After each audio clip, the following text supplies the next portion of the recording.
Hello friends, यहाँ पे हम ईवीएस की बात करने वाले हैं। जैसा कि आपने थंबनेल पे देखा, यहाँ पे मधुबनी चित्र को लेके जितने भी पॉसिबल प्रश्न हैं जो अभी तक आ चुके हैं, सबसे इंपॉर्टेंट सब कुछ यहाँ पे आपको एक क्वेश्चन आंसर के माध्यम में समझाने वाला हूँ, एमसीक्यू के माध्यम में। ठीक है, तो यहाँ पे थोड़ा सा एनालाइज करिएगा अपने आप को कि आप कितने सवाल कर पा रहे हो, और यहाँ पे मैं उसके आंसर भी बताता चलूँगा। ठीक है, चलिए स्टार्ट करते हैं। यहाँ पे सबसे पहले बता दें आपको, सबसे पहला प्रश्न यहाँ पे कि सामने दिख रहा जो चित्र है, ये मधुबनी का चित्र है जो बहुत ही सुंदर है। मधुबनी भारत के किस राज्य की कला है, ये चीज़ बताना है। देखिए ऑप्शन है आपके, बिहार है, आंध्र प्रदेश है, उत्तर प्रदेश है, राजस्थान है। आपको कहाँ का लग रहा है? तो जो मधुबनी चित्र है ये जो है भारत की बिहार जिले की जो है, यहाँ पे बिहार राज्य की अगर हम बात करें, बिहार राज्य की जो है यहाँ पे ये बहुत ही सुंदर कला हो जाती है मधुबनी। ठीक है, दूसरा क्वेश्चन आ जाता है कि मधुबनी चित्र को पर्यावरण के लिए किस चीज़ के पेस्ट से बनाया जाता है, मतलब किस चीज़ के घरेलू चीज़ से बनाया जाता है जिसमें रंग का भी इस्तेमाल किया जाता है। आपके सामने ऑप्शंस हैं, जैसे कि यहाँ पे गेहूं है, चावल है, मक्का है, चना है।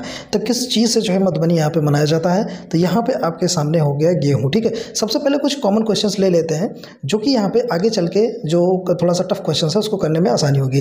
देखिए, मधुबनी चित्र को प्रयुक्त रंगों को बनाने के लिए नील का इस्तेमाल होता है, फूल का इस्तेमाल होता है, वृक्षों के रंग का इस्तेमाल होता है, और किस घरेलू पदार्थ का इस्तेमाल किया जाता है? ऑप्शंस आपके सामने, चावल, हल्दी, पान, आटा।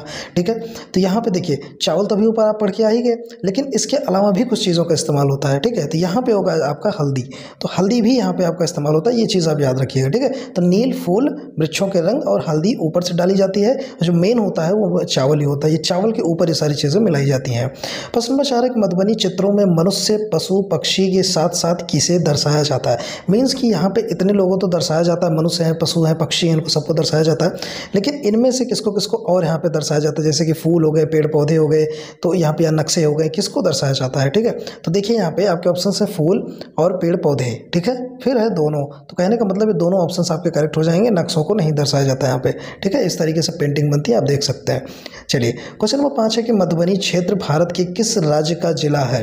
देखिए मैप देख के आप थोड़ा सा समझ गए होंगे, मैप में जो भी यहाँ पे रेड कलर का हाईलाइट है चीज़ें, इसी जिले की बात हो रही है। ऑप्शन है बिहार है, राजस्थान है, गुजरात है, पंजाब है। तो ये राजस्थान, गुजरात, पंजाब आपकी इस साइड में है, इस साइड में आपकी जो उत्तर प्रदेश के बगल बिहार आता है। ठीक है, तो बिहार में जो है, बिहार जो राज्य है उसका जो है यहाँ पे ये आपकी जो कला है ये हो जाती है। ठीक है, चलिए मधुबनी पेंटिंग भारत में बिहार के किस स्थान की कला है? चलिए बिहार में भी किस स्थान की कला है ये बताना। अभी तक तो सिर्फ राज्य पूछा जा रहा था, अब राज्य के अंदर भी पूछा जा रहा है। तो भैया ऑप्शन है आपके, मिथिला है, पटना है, भागलपुर है, बलिया है। तो यहाँ पे आपका हो जाएगा मिथिला। ठीक है, मिथिला जो है, मिथिला की एक जगह है जहाँ की कला मधुबनी पेंटिंग है, और जो कि बिहार के अंतर्गत आती है, और बिहार भारत के अंतर्गत आता है। ठीक है, ये याद रखिएगा क्योंकि काफ़ी डीप में क्वेश्चन पूछ लेता है। चलिए प्रश्न नंबर 7 है कि मधुबनी पेंटिंग में किस प्रकार के रंगों का प्रयोग किया जाता है? तो यहाँ पे देखिए ऑप्शन है आपके सामने, सादे रंगों का प्रयोग किया जाता है, चमकदार रंगों का प्रयोग किया जाता है, सूखे रंगों का प्रयोग किया जाता है। तो इसमें से आपको क्या लग रहा है? ठीक है, तो मधुबनी पेंटिंग जो है यहाँ पे जो रंगों का प्रयोग किया जाता है उसमें चमकदार रंगों का प्रयोग किया जाता है, जिससे वो हाईलाइटेड दिखे, है ना। तो कुछ इस तरीके के चमकदार जो यहाँ पे रंग होते हैं उनका इस्तेमाल किया जाता है।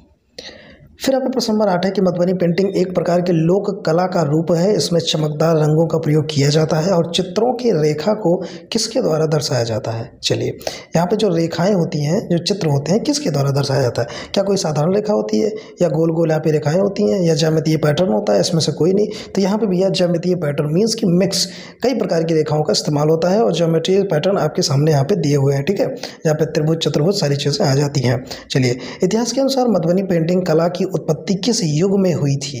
ठीक है, ऑप्शन आपके सामने, कलयुग है, रामायण युग है, त्रेता युग है, या इसमें से कोई नहीं है। तो यहाँ से हो जाएगा रामायण युग। रामायण युग से जो है आपकी मधुबनी पेंटिंग जो कला है उसकी उत्पत्ति शुरू हुई थी। चलिए प्रश्न नंबर 10 है यहाँ पे, मधुबनी पेंटिंग को 1930 से पहले इस दुर्लभ सजावटी पारंपरिक कला को कोई और नहीं जानता था। ठीक है, एक क्वेश्चन आप पे क्लियर हुआ कि 1930 में इसका जो है, इससे पहले कोई नहीं जानता था इस पेंटिंग को, सिर्फ और सिर्फ मधुबनी जगह जो जिला है वहीं पर सिर्फ ये चीज़ें होती थी। लेकिन भैया यहाँ पे बात ये पूछ रहा है कि किस सन से ये जो कला है ये बिहार से बाहर चली गई, मतलब बाहर के लोग भी जानने लगे। ठीक है, ऑप्शन है 1931, 32, 33, 34। तो भैया 1934 से ये पेंटिंग बाहर चली गई, और अंग्रेज द्वारा ये लेके गया था।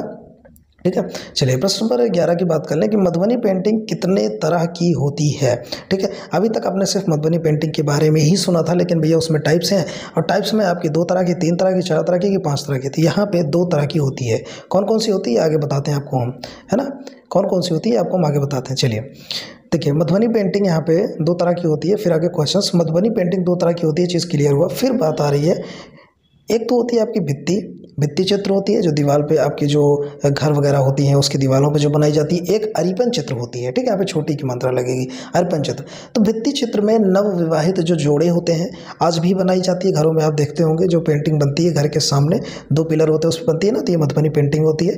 तो नव विवाहित जोड़ों के लिए बनाई जाती है और देवी देवताओं को बनाया जाता है भैया भित्ति चित्रों पर, ठीक है। फिर बात आती है अरिपन चित्र कहाँ बनाया जाता है। तो अरिपन चित्र कब बनाए जाते हैं, फोटो में आप देख सकते हैं, कोई समारोह, कोई पूजा हो, कोई त्यौहार हो, तो पूजा समारोह में बनाई जाती है अरिपन चित्र। और जो आपकी यहाँ पे भित्ति चित्र है वहाँ पे नवविवाहित जोड़ों के लिए और देवी देवताओं को बनाया जाता है, जो कि घरों की दीवारों पे बनती है, ठीक है। चलिए प्रश्न नंबर 13 है कि मधुबनी पेंटिंग को त्योहारों के अलावा और कहाँ पर सबसे ज़्यादा महत्व दिया जाता है और बनाया जाता है। देखिए त्योहारों पर मैंने बता ही दिया, नॉर्मली कब बनती बता दिया, लेकिन भैया सबसे ज़्यादा इस्तेमाल क्यों हुआ, पेड़ों के संरक्षण के लिए इस्तेमाल किया जाता था, ठीक है। तो पेड़ों पर जब बनाया जाता था देवी देवताओं को, तो लोग पेड़ नहीं काटते थे, इस वजह से पेड़ों पर भी मधुबनी पेंटिंग को बना के पेड़ों के संरक्षण का भी काम किया जाता था। प्रश्न नंबर 14 है, किस संग्रहालय में मधुबनी पेंटिंग की 15,000 से अधिक अद्वितीय और दुर्लभ चित्रों के खजाने को रखा गया है।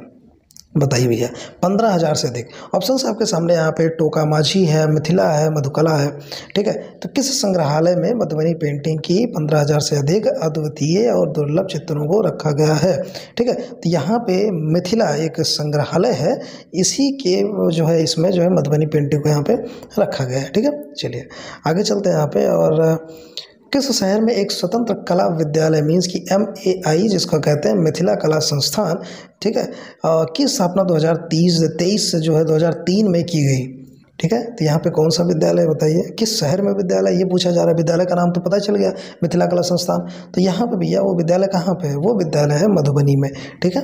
चलिए फिर प्रश्न नंबर 16 जाता है कि मिथिला समिता एक ऐसा संगठन है जो कुछ उद्यमियों द्वारा बनाई गई, बड़े लोगों के द्वारा इन्वेस्टमेंट किया गया है, एक ऐसी संस्था है और भारत में ये कहाँ स्थित है, ठीक है। तो भैया पेंटिंग के लिए जो है काफ़ी बड़े बड़े लोगों के द्वारा इन्वेस्टमेंट किया गया और एक संस्था बनाई गई यहाँ पे, और वो भारत में कहाँ स्थित है पूछा जा रहा है। ऑप्शन आपके सामने बेंगलुरु में, आंध्र प्रदेश में, या मुंबई में, और या बिहार, भारत में कहाँ पे है। तो आप सोच रहे होंगे बिहार में ही होगा, तो ऐसा नहीं है, यहाँ पे ये है बेंगलुरु भारत में, ठीक है। मिथिला समिता संगठन है, ठीक है, ये चीज़ याद करना बेंगलुरु में है। तो भैया देखिए जो भी पॉसिबल क्वेश्चंस थे यहाँ पे मैंने सब कुछ आपको बता दिए। अब आपकी पेंटिंग से प्रश्न नहीं फंसने वाले हैं, ठीक है। इस चैनल पे आपको पर्टिकुलर टॉपिक के ऊपर अलग अलग वीडियोस मिल रही हैं काफ़ी डिटेल में, और ऐसे क्वेश्चंस की मैं कलेक्शन कर रहा हूँ जो भी यहाँ पे प्रीवियस ईयर्स में आ चुके हैं, ठीक है। आपके जो भी पेपर्स हुए हैं, तो आपको नए नए क्वेश्चन हमेशा इस चैनल के माध्यम से मिलते रहेंगे, ठीक है। मिलते हैं नेक्स्ट वीडियो में। Thanks for watching, have a nice day.